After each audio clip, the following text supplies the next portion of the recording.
Hello guys, स्वागत है आपका सिटीजन जी चैनल पर। और आज आप देखने वाले हो 1991 में आई TV horror movie the haunted का ब्रेकडाउन, जिसके डायरेक्टर हैं रॉबर्ट मैंडल। ये मूवी स्मर्ल हॉन्टिंग पर बेस्ड है, जिसपे अभी द कॉन्जरिंग लास्ट राइट्स बनी है। और कॉन्जरिंग तो आप सब ने देख ही ली होगी। अब जरा ये भी देख लेते हैं कि 3 डेकेड्स पहले इस केस पे बनी सबसे पहली मूवी कैसी है। कॉन्जरिंग से तो बहुत अलग होगी, इतना तो फिक्स है। इस केस पे the haunted one families nightmare नाम की बुक आई थी, उसी पे ये मूवी बेस्ड है। आप अगर फुल मूवी देखना चाहो तो यूट्यूब पे मिल जाएगी। तो चलिए अब ज्यादा देर ना करते हुए जल्दी से स्टोरी स्टार्ट करते हैं।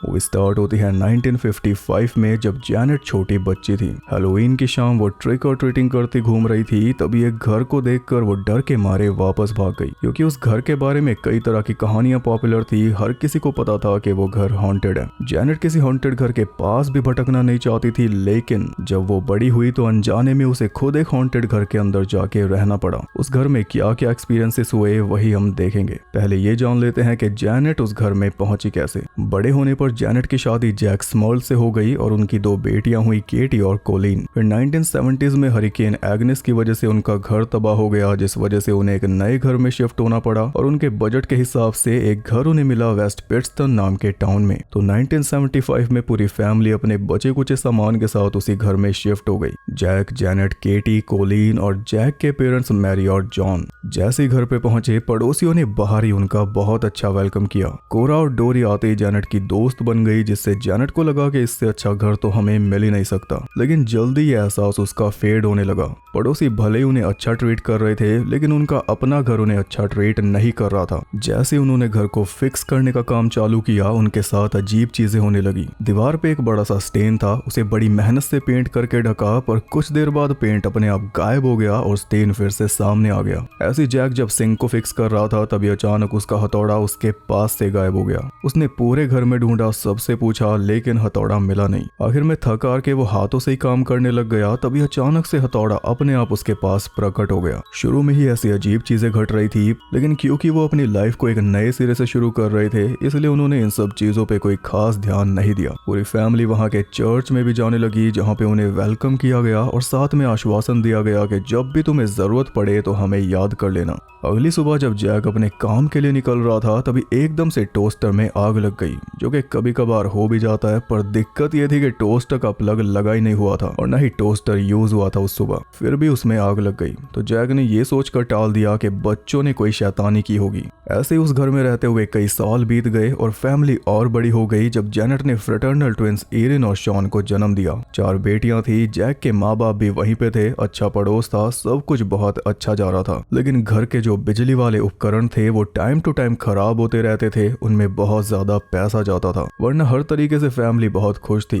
10 साल बहुत अच्छे बीते। फिर थोड़ी परेशानियां शुरू हो गई, जैसे मैरी को हार्ट अटैक आ गया, जिस वजह से उसने घर से बाहर निकलना बंद कर दिया। मैरी और जॉन घर की दूसरी साइड में रहते थे, जैक की फैमिली से अलग। उनकी साइड का दरवाजा भी अलग था। एक दिन जब जैनेट बेसमेंट में थी, तो ऊपर से उसे मैरी की आवाज आई, जैसे मैरी उसे बुला रही हो। जैनेट ने रिस्पॉन्स दिया। इसके बावजूद भी मैरी उसे बुला ही रही थी, तो जैनेट ऊपर जाने लगी और जैसे वो सीढ़ियों पे चढ़ी, मैरी की आवाज आने लगी नीचे बेसमेंट में से। पर जैनेट साफ देख पा रही थी कि नीचे कोई नहीं है। इस बीच वहां की लाइट बार बार फ्लिकर हो रही थी और एकदम से वॉशिंग मशीन भी अपने आप स्टार्ट हो गई। बस ऐसा होते ही जैनेट के होश उड़ गए। वो जल्दी से ऊपर भागी और उसके बाहर निकलते बेसमेंट का दरवाजा अपने आप बंद हो गया। तो बिना एक पल वहां पे रुके वो घर की दूसरी साइड भागकर मैरी के पास पहुंची, उसे ये सब बताने। लेकिन मैरी उससे बहुत ज्यादा नाराज थी, क्योंकि मैरी ने भी जैनेट की आवाज सुनी, वो भी मैरी को गालियां देते हुए। इसलिए जैनेट की कोई बात सुनना तो दूर, मैरी अब उसकी शक्ल भी देखना नहीं चाहती। उसे बहुत बुरा लगा और जैनेट एकदम बेबस होकर रह गई, क्योंकि उसने तो कुछ किया भी नहीं और ना ही वो ऐसा करने का कभी सोच सकती है।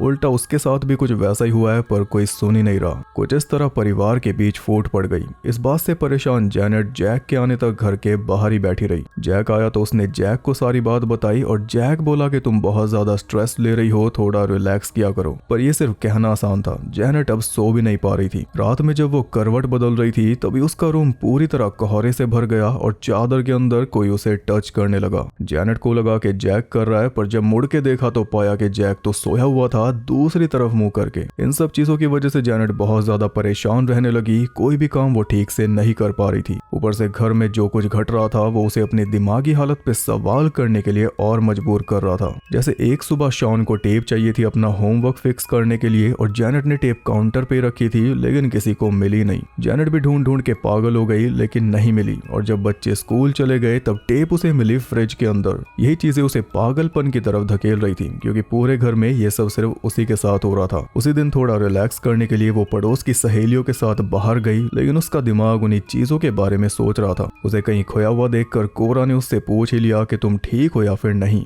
तब जेनेट ने कोरा को बताया कि मुझे दिन में ही नाइटमेयर्स आते हैं, घर में आवाजें सुनाई देती हैं जो किसी और को सुनाई नहीं देती। तो इसका मतलब क्या मैं पागल हो रही हूँ? कोरा ने बोला कि अगर तुम्हें सच में ऐसा लगता है तो तुम किसी साइकियाट्रिस्ट को दिखाओ, पर जेनेट ने उसकी सलाह मानी नहीं। रात में केटी अपने बॉयफ्रेंड जो के साथ बाहर चली गई और घर पे रह गई जेनेट और तीनों बेटियां। वो चारों नीचे ही बैठी हुई थी कि तभी ऊपर से ऐसी आवाजें आने लगी जैसे कोई बाथ टब में नहा रहा हो। एकदम इम्पॉसिबल सी बात थी, फिर भी मन को समझाने के लिए जेनेट ने सोचा कि शायद केटी जल्दी वापस आ गई होगी। वो चेक करने ऊपर गई तब भी बाथ टब से पानी छलकने की आवाज आ रही थी, पर जब पर्दा हटाया तो देखा कि बाथ टब में पानी था ही नहीं। तभी उसे ऐसा लगा जैसे कोई उसके पास आके कुछ बोला। जेनेट उसी वक्त अपने रूम में जाकर प्रे करने बैठ गई, क्योंकि और कुछ उसके बस में था नहीं। बच्चियों को सुलाकर वो खुद जागती रही, क्योंकि जैक घर नहीं लौटा था। वो भी लेट घर आया, जिस वजह से दोनों के बीच बहस हो गई। जेनेट ने उसे बताया कि इस घर में मेरे साथ बहुत कुछ अजीब हो रहा है और वो सब तभी होता है जब तुम नहीं होते, इसलिए तुम्हें फर्क भी नहीं पड़ता।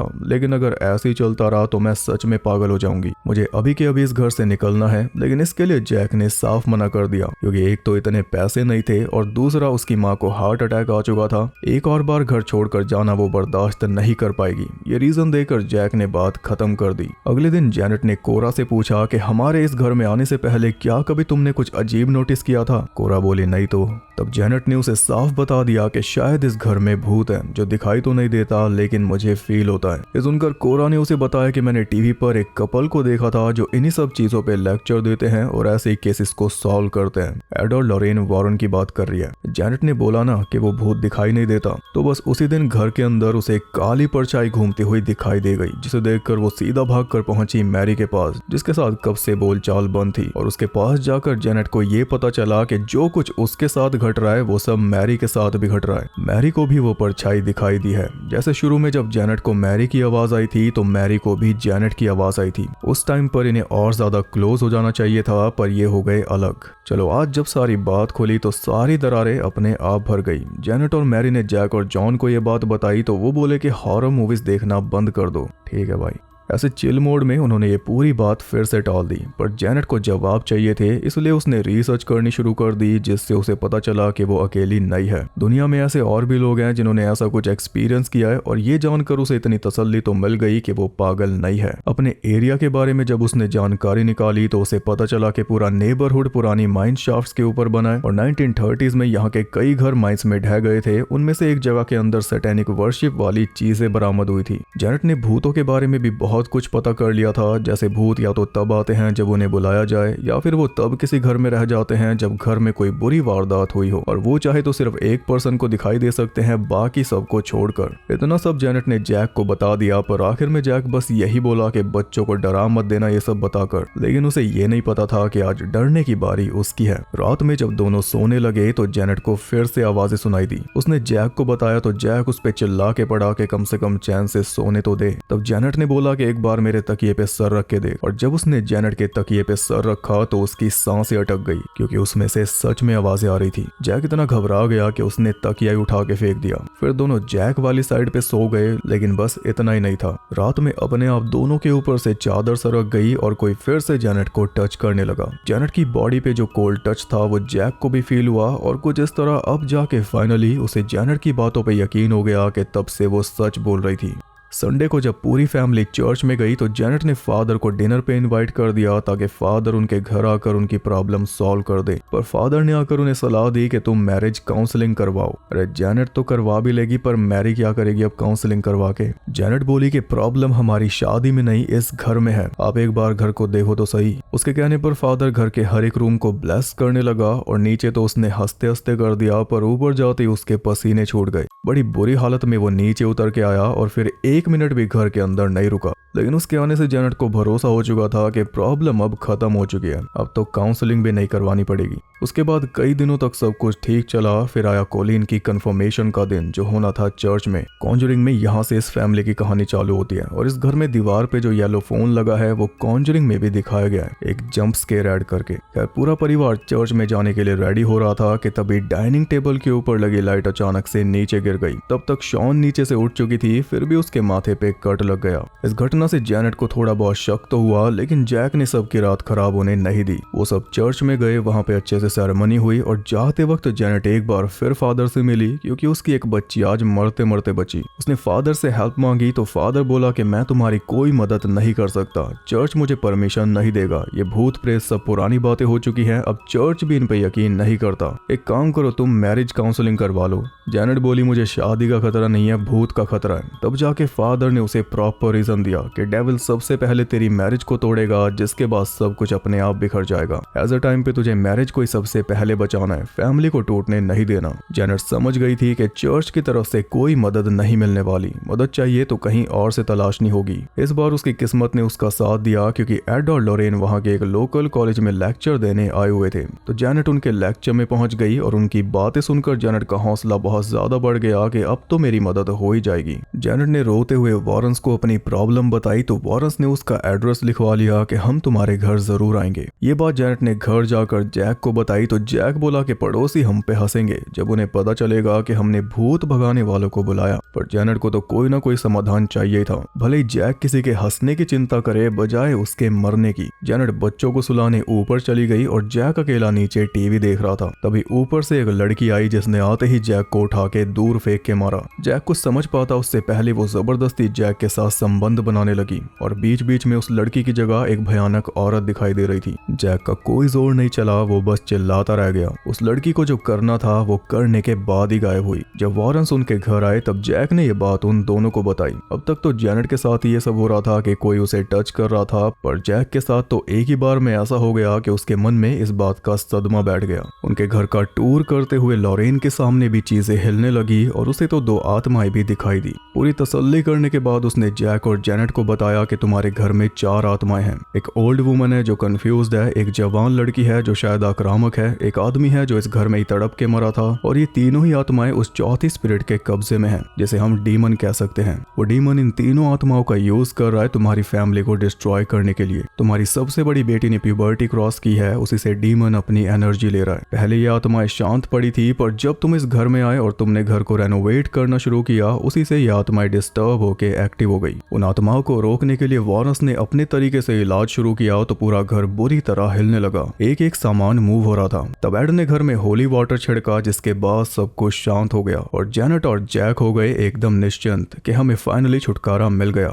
जाते जाते वॉरेंस ने एक बॉटल होली वाटर जेनेट को भी दे दिया, ताकि अगर दोबारा कभी कुछ हो तो जेनेट खुद टैकल कर पाए। लेकिन अब कुछ होगा नहीं, ऐसा उन्हें लग रहा था। रात होते जब सब सोए, पूरा घर दोबारा हिलने लगा, इस बार और बुरी तरह। शोर इतना हो रहा था मानो जंग चल रही हो। अब तक तो बच्चे इस बात से अनजान थे, लेकिन आज उनके सामने सारा राज खुल गया। एक आत्मा शॉन को उठा के ले जा रही थी और जैसे ही शॉन की आंख खुली तो उसे पटक के चली गई। पूरी फैमिली में पैनिक फैल चुका था। तब जेनेट को याद आया वो होली वाटर। जैसे ही उसने होली वाटर छिड़का सब कुछ शांत हो गया, लेकिन अब बच्चे बहुत ज्यादा खौफ में थे। तो उनसे कुछ ना छुपाते हुए जैक और जेनेट ने उन्हें बता दिया कि इस घर में भूत है जो हमारी फैमिली को तोड़ना चाहता है और ऐसा हमें होने नहीं देना।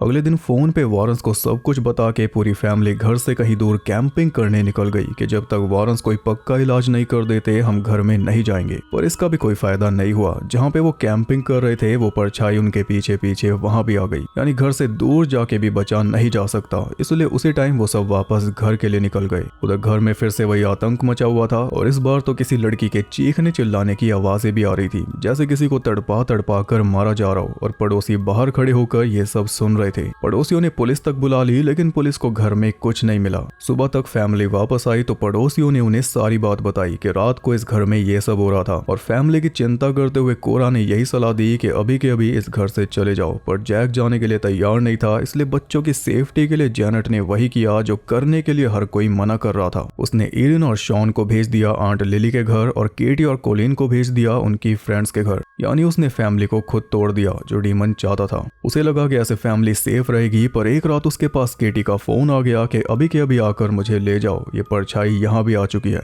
इस बीच जैक डेली वॉरेन से बात कर रहा था और वॉरेंस बस यही बोल रहे थे कि चर्च या एक्सॉर्सिज्म की परमिशन दे सकता है, लेकिन चर्च तो उनकी सुन ही नहीं रहा। परेशान होकर आखिरी रास्ता जैक को नजर आई मीडिया के। मीडिया को अप्रोच करके हम मदद मांगेंगे, तब शायद कोई ना कोई आगे आ ही जाएगा। और एड ने इसके लिए मना किया क्योंकि ये मीडिया वाला रास्ता बैकफायर भी कर सकता है। आज हीरो बनोगे, कल विलन बन जाओगे। एड बोला कि अभी जो बाकी बचे रास्ते हैं पहले उन्हें अप्रोच करो, बाकी और कुछ बाद में करना। वॉरेंस ने कुछ बातचीत करके एक प्रीस्ट को उनके घर भेजा एक्सॉर्सिज्म करने के लिए, जिससे या तो डीमन चला जाएगा या और ज्यादा भड़क जाएगा। प्रीस्ट ने अपना काम चालू किया और आखिर में पूरी फैमिली साथ में प्रे करने लगी। तभी घर में फिर से वही आतंक मच गया, लेकिन फैमिली हिली नहीं। सब लगातार प्रे करते रहे, जिसके बाद घर पूरी तरह शांत हो गया और घर में गुलाब की खुशबू छा गई, जिससे कंफर्म हो गया कि घर प्योरीफाई हो चुका है। उसके बाद कई महीनों तक कुछ भी नहीं हुआ। घर में शांति फिर से आ चुकी थी, पूरी फैमिली एकदम खुश थी। पर फिर आई हैलोवीन की रात। जब जैनेट घर में अकेली थी तो उसके बेसमेंट में जाते ही दरवाजा अपने आप बंद हो गया और तभी किसी ने उसे सीढ़ियों से धक्का दे दिया, लेकिन वो नीचे जाके गिरती उससे पहले दोबारा धक्का देकर उसे वापस सीढ़ियों पे फेंक दिया।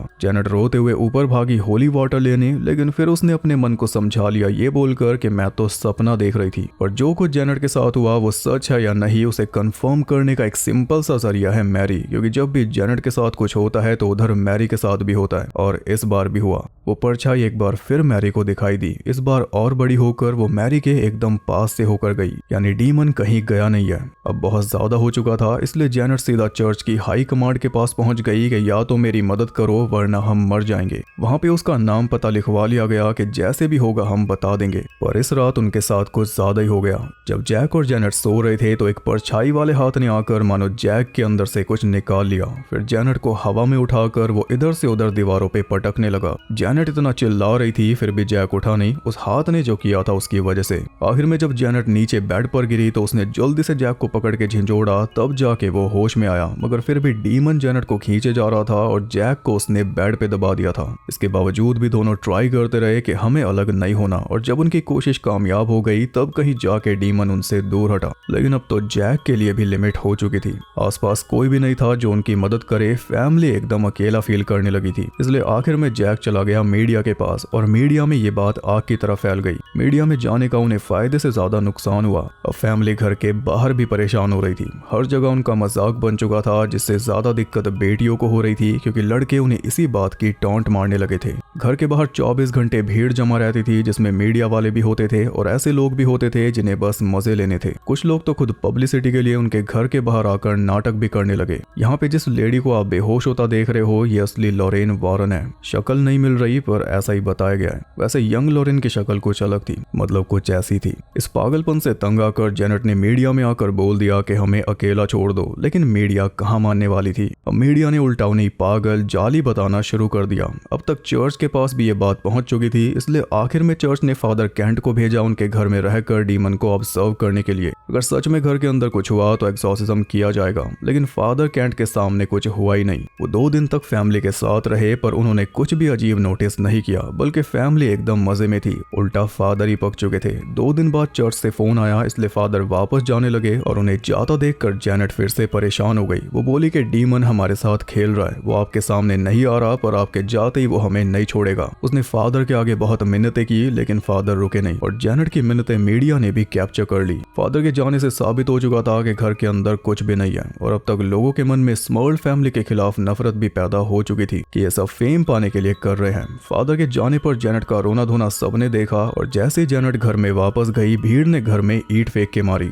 तो फैमिली को प्रोटेक्ट करने के लिए जॉन अपने गन लेकर बाहर आ गया। डीमन तो बाद में कुछ करेगा, पहले भीड़ ही कर देगी। जैक घर वापस आया तो वो भी गन लेकर अपने डैड के साथ घर के बाहर ही खड़ा हो गया। कोई भी घर के पास आया तो वो दोनों उसे गोली मारने के लिए तैयार थे। माहौल इस हद तक गर्मा चुका था, पर तभी उनके घर एक प्रेयर करने वाला ग्रुप आ गया, जिसे उनकी पड़ोसन डोरी ने बुलाया था। उनके आने से टेंशन थोड़ी कम हुई, और जैसे जैसे वो प्रे करते गए माहौल और लाइट होता गया। घर पूरा प्रेयर से गूंज रहा था, जिसे सुनकर बाहर जमा भीड़ भी आराम से बैठकर प्रे करने करने के लिए मजबूर हो गई। उस रात स्मर्ल फैमिली को बहुत राहत मिली। उसके कुछ टाइम बाद उन्होंने घर चेंज कर दिया, डीमन की वजह से नहीं बल्कि भीड़ की वजह से। नए घर में जाकर फैमिली अपनी सारी चिंताएं भूल रही थी कि तभी वो आवाज वाला सिलसिला फिर से चालू हो गया। डीमन ने उनका पीछा नहीं छोड़ा। इसके बाद भी वो परेशान होते रहे। आखिर में सालों बाद चर्च ने एक्सॉर्सिज्म की परमिशन दी, जिसके बाद सब कुछ ठीक हो गया और इसी के साथ ये मूवी भी खत्म हो गई।